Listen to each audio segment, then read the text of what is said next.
Dragon కంట్రీకి కొత్త కష్టాలు తలెత్తుతున్నాయి. అభివృద్ధి పేరుతో దూసుకెళ్తున్న చైనా అప్పుల ర్యాంకులో మాత్రం అమెరికా తర్వాత స్థానంలో నిలిచింది. ఇది రానున్న రోజుల్లో పెను ప్రమాదంగా మారే అవకాశం ఉందని నిపుణులు అభిప్రాయపడుతున్నారు. ఈ పరిస్థితులు ఎందుకు తలెత్తాయి? అసలు ప్రస్తుతం చైనా అప్పులు ఎంత? దీని ప్రభావం ఏ రంగాలపై పడుతుందో ఇప్పుడు తెలుసుకుందాం. టెక్నాలజీకి పెట్టింది పేరు చైనా. ఎలాంటి ఎలక్ట్రానిక్ వస్తువులనైనా కాంపిటీషన్ ప్రపంచంలోకి అతి తక్కువ ధరకు తీసుకువచ్చి వ్యాపారం చేస్తుంది. ఒక స్కై బ్రిడ్జ్ ను కేవలం 19 రోజుల్లో నిర్మించగలిగినంత శక్తి చైనాకి ఉంది. అదే అమెరికా, భారత్ లాంటి దేశాల్లో 19 రోజుల్లో ప్రణాళికలు సిద్ధం చేసేందుకే సరిపోతుంది. చైనాలో ఉన్నన్ని మెట్రో రైళ్లు, బుల్లెట్ ట్రైన్లు ప్రపంచంలో ఏ దేశంలోనూ లేవు.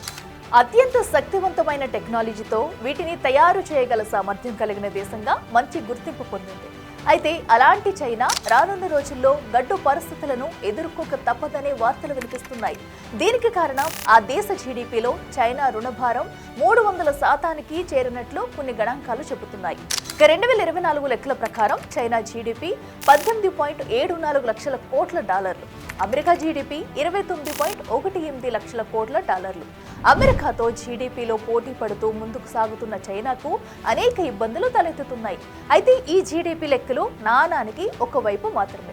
మరోవైపు రియల్ ఎస్టేట్, ఉద్యోగ ఉపాధి రంగాలు, బ్యాంకింగ్ వ్యవస్థలు, ప్రభుత్వ పథకాల అమలు, ఇండస్ట్రీలు ఇలా అన్ని రంగాల్లో వ్యతిరేక పవనాలు వీస్తున్నాయి. చైనా ఆర్థిక పరిస్థితిపై ప్రజల్లో గందరగోళం నెలకొంది. దీంతో ఆగ్రహానికి గురైన ప్రజలు రోడ్లపైకి వచ్చి నిరసనలు చేపట్టారు. సాధారణంగా చైనా దేశ ఆర్థిక అభివృద్ధి కోసం రియల్ ఎస్టేట్ పై ఆధారపడింది. ఇదే సురక్షితమైన పెట్టుబడి రంగమని ఆశించింది. అయితే అది ఇప్పుడు చైనాను పూర్తిగా డీలా పడేలా చేసింది. ప్రస్తుతం చైనాలో నిర్మించిన గృహాల్లో 5వ వంతు అంటే కనీసం 65 మిలియన్ యూనిట్ల ఇళ్లు ఇప్పుడు ఖాళీగా ఉన్నాయి.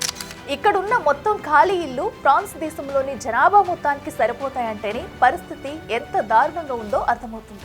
ఇంకా స్పష్టంగా చెప్పాలంటే ప్రస్తుతం చైనా జనాభా 140 కోట్లు అయితే చైనా ఖాళీ ఇళ్లలో 300 కోట్ల మంది నివసించవచ్చు.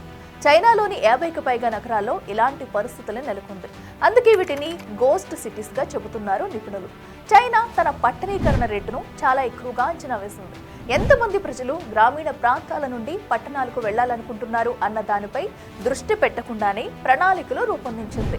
దాని సైడ్ ఎఫెక్ట్ వల్ల ఇప్పుడు చైనాలోని ప్రతి మూలలో గోస్ట్ సిటీలు పెరిగిపోయాయి. గోస్ట్ సిటీలు పెరిగిపోవడానికి కారణాలు చాలానే ఉన్నాయి. చదువుకున్న యువతకు ఉద్యోగ ఉపాధి అవకాశాలు లభించకపోవడం, పైగా యువత కన్నా వృద్ధుల రేటు విపరీతంగా పెరిగిపోవడం, కొంత గొప్ప సంపాదించుకున్న డబ్బులు ఇంట్లో పెద్దవాళ్లకు ఖర్చు చేయాల్సి రావడంతో పొదుపు అన్న మాటే చైనాలో వినిపించకుండా పోయింది. దీని కారణంగా గ్రామీణ ప్రాంతాల్లోని ప్రజలు పట్టణాల్లోకి వలస వచ్చేందుకు వెనుకడుగు వేస్తున్నారు. ఇలా ఆశించినంత ఫలితాలను పొందడంలో చైనా ప్రభుత్వాలు విఫలమయ్యాయి. ఇకపోతే బ్యాంకింగ్ వ్యవస్థ కూడా అనేక ఒడిదుడుకులకు లోనవుతుంది. ప్రజలకు ఆదాయం లేని కారణంగా బ్యాంకులో రుణాలు ఇచ్చేందుకు ముందుకు రావడం లేదు. గతంలో కూడా ఇచ్చిన రుణాలు చెల్లించేందుకు ప్రజల వద్ద తగిన డబ్బులు ఉండటం లేదు. ఇలా ఆర్థికంగా దిగజారిపోతుంది బ్యాంకింగ్ వ్యవస్థ. ఉపాధి, ఉద్యోగ అవకాశాలు ఉంటే సంపాదన మార్గం కనిపిస్తుంది. తద్వారా లోన్లు తీసుకుని రుణాలు చెల్లిస్తారు ప్రజలు. ఇలాంటి పరిస్థితి కనిపించకపోవడంతో ఆర్థికంగా చైనా ఒడిదుడుకులను ఎదుర్కొంటుంది. ఇక ప్రభుత్వం విషయానికి వస్తే ప్రజలకు రావాల్సిన బీమాను కూడా చెల్లించేందుకు డబ్బులు లేని స్థితిలో దిగజారిపోయింది ఆ దేశ ఆర్థిక వ్యవస్థ. దీంతో బాధితులు రోడ్లపైకి వచ్చి నిరసన చేపట్టారు. తమకు రావాల్సిన నిధులు విడుదల చేయాలని డిమాండ్ చేస్తున్నారు. వీటన్నిటినీ నేపథ్యంలో ప్రభుత్వాన్ని నడపడం ఆ దేశ అధ్యక్షుడికి సాధ్యం కావడం లేదు. ఈ క్రమంలోనే జిన్పింగ్ బయట కనిపించేందుకు సుముఖత చూపించడం లేదు. మీడియా ముందు వచ్చేందుకు కూడా ధైర్యం చేయడం లేదు. మరి కొన్ని నెలలు ఇదే పరిస్థితి కొనసాగితే చైనా ఆర్థికంగా దివాళా తీయడం ఖాయంగా కనిపిస్తుందంటున్నారు ఆర్థిక, సామాజిక నిపుణులు. మరి ఈ పరిస్థితుల నుంచి చైనా గట్టెక్కేందుకు ఎలాంటి ప్రణాళికలు రచిస్తుందో వేచి చూడాలి. For more videos like this, subscribe Big TV channel.